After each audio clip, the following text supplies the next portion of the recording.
Payo ni inay, hanggat may nagpapaaral, mag-aral lang mabuti, hindi bote. Payo ni inay, wag muna mag-boyfriend, magtapos muna ng pag-aaral. Payo ni inay, kapag pinagsasabihan ka, kailangan makinig, huwag sasagot-sagot, tanda ng pagrespeto. Payo ni inay, kailangan maging masipag at madiskarte para di magutom.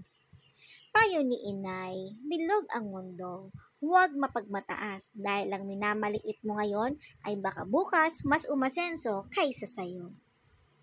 Payo ni inay, pag nagbigay ng tulong, magbigay ng bukal sa puso, di yung dami mo pang sinasabi. Payo ni inay, huwag makakalimot sa pamilya. Payo ni inay, habang bata pa ka pa at malakas, mag-ipon. Kailangan magtira din